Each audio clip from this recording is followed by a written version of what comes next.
जो मुझे ड्रीम्स में आया कि कश्मीर जो है वो गजवा हिंद से कुछ अर्सा पहले आज़ाद हो जाता है और उसमें यानी पाकिस्तान का रोल होता है उसको अच्छा, पाकिस्तान जी, जो वर्ल्ड वार 3 है गजवा हिंद उसी का ये एक पार्ट होता है जी, उसका एक हिस्सा होता है। तो जब जंग फैलते फैलते फिर पाकिस्तान तक आती है तो इंडिया अपने इत्तेहादियों से मिल के तो पाकिस्तान पे एक बहुत बड़ी जंग मसलत करता है और उस जंग को आप हदीसों में देखें तो गजवा हिंद का नाम दिया गया।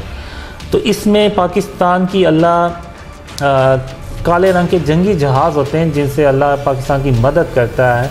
जो मैंने ड्रीम्स में देखा है इंडिया मुकम्मल तौर पे तबाह हो जाता है, पाकिस्तान अकेला एक तरफ होता है और इस्लाम के और पाकिस्तान के दुश्मन जो होते हैं वो सारे एक तरफ होते हैं और उसके बाद फिर पाकिस्तान मिडल ईस्ट में कूदता है और मिडल ईस्ट में जो रशिया और यूएसए जैसी 2 सुपर पावर को अल्लाह की मदद से शिकस्त देते हैं और फिर पाकिस्तान दुनिया में एक वाहिद सुपर पावर बन जाता है। जी ख़वातीन और हज़रात, इस वक्त हमारे साथ स्टूडियो में मौजूद हैं मोहम्मद कासिम साहब जो किसी तारुफ के मोहताज नहीं। इनके बारे में हमने न्यूज़पेपर्स में भी पढ़ा है और सोशल मीडिया में भी इनके इंटरव्यूज़ देखे हैं। तो आइए इनसे बात करते हैं, इनसे पूछते हैं कि ये क्या कहते हैं ख्वाबों की ताबीर के बारे में और उन्होंने कहाँ कौन से ख्वाब देखे हैं और कौन कौन से ख्वाब पूरे हुए हैं और मुस्तकबिल में कौन से ख्वाब ऐसे हैं जो उनकी ताबीर होने वाले। सबसे पहले जो है नबी करम सल्लल्लाहु अलैहि वसल्लम कब आए?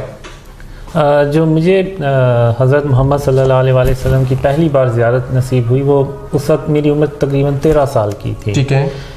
और उसके बाद फिर जब मैं 17 साल का था तो उसके बाद कंटिन्यूसली मुझे ये ख्वाब आना शुरू हो गए जिनका सिलसिला अभी भी जारी है। अच्छा, ये बताइएगा कि जो ये ख्वाब हैं आपको कब से आ रहे हैं? आपने कहा कि 13 साल से आप ये ख्वाब देख रहे हैं, तो ऐसा कोई ख्वाब बताइएगा जो जिसकी ताबीर मुमकिन हुई हो। इसमें काफ़ी ड्रीम्स हैं जिनकी ताबीर हुई है। उसमें मेरे पर्सनल लाइफ से रिलेटेड बहुत से ड्रीम्स हैं जो सच्चे भी हुए। इसके अलावा तुर्की के बारे में एक ड्रीम आया था 2017 फरवरी 2017 में। उसमें मुझे ड्रीम में आता है कि तुर्की जो है वो सीरिया के इलाकों में ऑपरेशन करता है और वो उसके इलाकों पे कंट्रोल हासिल करता है। तो अगर आपने न्यूज़ में देखा हो तो 2018 में तुर्की ने एक ऑपरेशन लॉन्च किया सीरिया में और उसमें उसने बहुत से कुछ इलाकों को अपने कंट्रोल में लिया। अच्छा, जो मौजूदा हुकूमत है इसके बारे में आप क्या कहते हैं? इसमें यह है कि मौजूदा जो करंट गवर्नमेंट है इसके बारे में मुझे बहुत से ड्रीम्स आए हैं कि वो यही आए हैं कि वो नाकाम हो जाएंगे, वो यानी उस तरह से कामयाब नहीं हो पाते। उसमें फिर इमरान खान अपनी जो प्राइम मिनिस्टर हैं इमरान खान साहब वो अपनी पूरी कोशिश करते हैं कि किसी तरह वो जो वादे करके आए हैं उनको पूरा कर सकें, लेकिन उनके मुश्किलात होती हैं। जो इंटरनल ग्रुप्स होते हैं, कोलिशन पार्टनर्स होते हैं, तो वो बहुत कोशिश करते हैं लेकिन एक वक्त ऐसा आता है कि वो गिव अप कर देते हैं कि वो कहते हैं कि नहीं, मैं अपनी तरह से जितनी कोशिश कर सकता था मैंने किया है। तो मुझे जो ड्रीम्स में ये भी आया कि जब वो नाकाम हो जाते हैं तो वो फिर सोचते हैं कि मैं नाकाम क्यों हुआ, तो उसके बाद फिर उनको इन ड्रीम्स का भी पता चलता है। उससे पहले शायद उनको थोड़ा बहुत इल्म हो इन ड्रीम्स का, लेकिन उसके बाद फिर वो गौर से सुनते हैं। तो फिर इवन जो मैंने ख्वाबों में देखा है वो मुझसे यानी मिलते भी हैं और फिर मैं उनको एक्सप्लेन भी करता हूँ कि ये क्या रीज़न थी इसके पीछे जो नाकामी हुई, और फिर वो डिटेल में सुनते हैं। फिर उसके बाद जो आर्मी चीफ है उन तक भी ये ड्रीम्स पहुँचते हैं। तो जो मेन मैसेज यही है कि जब तक इस मुल्क को शिर्क और उसकी इक़साम से पाक नहीं किया जाएगा तब तक ये जो मर्ज़ी प्लान बना लें, जो मर्ज़ी सिस्टम आ जाए, वो उस तरह से कामयाब नहीं हो पाता जिस तरह से कि वो हम करना चाहते हैं, क्योंकि उसमें अल्लाह की मदद हमारे साथ नहीं होती। हमारे नज़दीक ये शिर्क और इसकी इक़साम शायद इतनी मायने ना रखती हैं, लेकिन ये अल्लाह के नज़दीक बहुत बड़ी बात है, क्योंकि अल्लाह की जो अब वहदानियत को चैलेंज किया जाता है तो अल्लाह सख्त नाराज़ होता है और वो फिर मुसलमानों की उस तरह से मदद नहीं करता, और मुसलमान जो भी प्लान बनाते हैं वो फिर वो उनके कामयाब नहीं हो पाते। इसलिए आपने देखा होगा कि उम्मत मुस्लिमा भी बहुत से मसाइल में घिरी हुई है। तो उसकी मेन रीज़न जो मुझे ड्रीम्स में आई है वो यही है। इसमें फिर आहिस्ता आहिस्ता बात जब आगे गई तो दिसंबर 2014 में एक ही रात 2 बार हज़रत मोहम्मद सल्लल्लाहु अलैहि वसल्लम ख्वाब में आए और उन्होंने फरमाया कि तुम अपने ख्वाब लोगों से बयान करो इस्लाम को बचाने के लिए और पाकिस्तान को बचाने के लिए।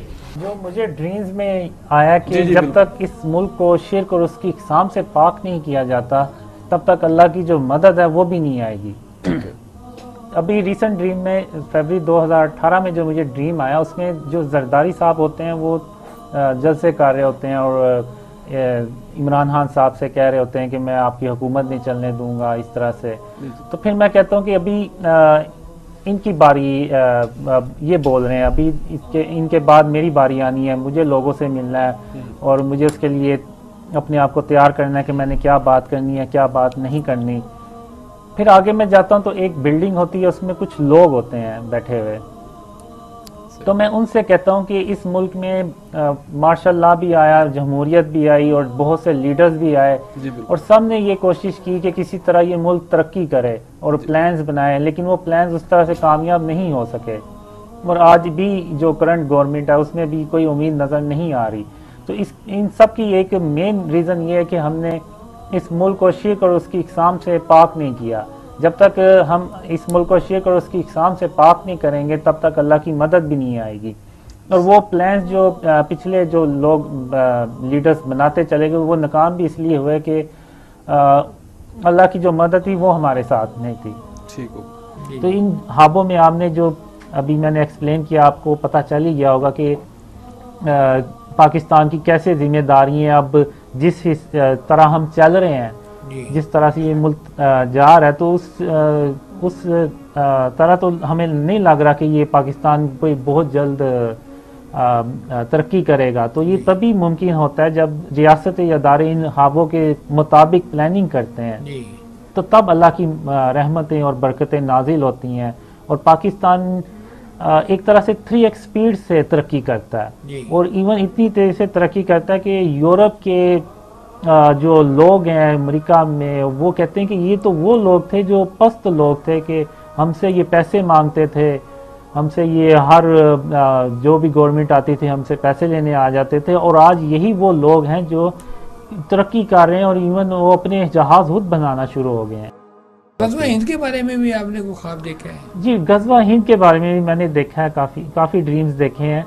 बेसिकली होता ये कि जो वर्ल्ड वार 3 है, गज़वा हिंद उसी का ये एक पार्ट होता है जी, उसका एक हिस्सा होता है। ठीक है। तो वर्ल्ड वार 3 में वर्ल्ड वार 3 में मुसलमानों को शिकस्त पे शिकस्त होती चली जाती है। जी, ठीक है। मिडल ईस्ट में तुर्की हाथ से चला जाता है और जितने भी इलाके हैं मिडल ईस्ट में वो ऑलमोस्ट मुसलमानों के हाथ से निकल चुके होते हैं। ठीक है। फिर वो जो दुश्मन होते हैं वो फिर पाकिस्तान की तरफ बढ़ते हैं कि अब पाकिस्तान को जो है इसको भी हमने डिस्ट्रॉय करना है, जैसे उन्होंने मिडल ईस्ट को किया या तुर्की को। तो उसमें फिर पाकिस्तान की अल्लाह मदद करता है, उसमें तकरीबन 3000 काले रंग के जंगी जहाज़ों से अल्लाह पाकिस्तान की मदद करता है और फिर इंडिया अपने इत्तेहादियों से मिलकर एक बहुत बड़ी जंग करता है पाकिस्तान से, और उस जंग को आप हदीसों में जो कहा गया वो है गज़वा हिंद का नाम दिया गया। उसमें फिर पाकिस्तान मुझे जो ड्रीम्स में आया वो ऐसे कि पाकिस्तान अकेला एक तरफ होता है और इस्लाम के और पाकिस्तान के दुश्मन जो होते हैं वो सारे एक तरफ होते हैं। तो फिर पाकिस्तान अल्लाह की मदद से वो जंग जीतता है, और यानी वो जीत ऐसी भी नहीं होनी चाहिए कि जैसे पाकिस्तान जीत तो जाए लेकिन उसके 90% हिस्सा तबाह हो जाए। जो ड्रीम्स में मुझे आया कि पाकिस्तान का मैक्सिमम 10% नुकसान होना चाहिए, इससे ज़्यादा नहीं। अगर जो इंडिया के और इत्तेहादी मुल्क होते हैं वो फिर दोबारा अपनी फ़ौज भेजते हैं और वो 10% हिस्सा भी तबाह कर देते हैं। तो इसलिए पाकिस्तान का मैक्सिमम 10% नुकसान होना चाहिए गज़वा हिंद में, और जो कि होता भी ऐसे ही है।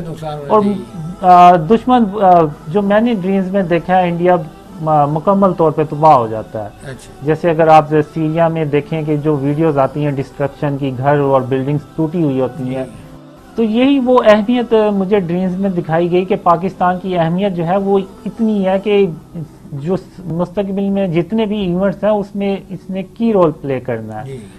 और फिर तुर्की को भी वापस हासिल करते हैं, मिडल ईस्ट को भी, और उनको फिर रीबिल्ड किया जाता है। और जो हज़रत मोहम्मद सल्लल्लाहु अलैहि वसल्लम का सच्चा इस्लाम है जो एक प्योर इस्लामिक निज़ाम होता है उसको फिर ये तो हमारा वहाँ ईमान भी भी, ये तो हमारा ईमान भी है ना कि जी, जी। क़यामत जब आएगी तो उससे पहले दुनिया में मुसलमानों का गलबा होगा, मुसलमान ताकत में होंगे, और ज़ाहिर है अगर ईमान पे खात्मा हो इंसान का तो उससे बेहतर तो ज़िंदगी कोई है ही नहीं। जी, और फिर सबसे बढ़ कर ये कि पाकिस्तान जो है वो सुपर पावर बनता है और हम जो है वो यानी दुनिया में पाकिस्तान की हुक्मरानी होती है, और जो पाकिस्तान कहता है वो फिर पूरी दुनिया में फिर उसको फिर अमल भी किया जाता है।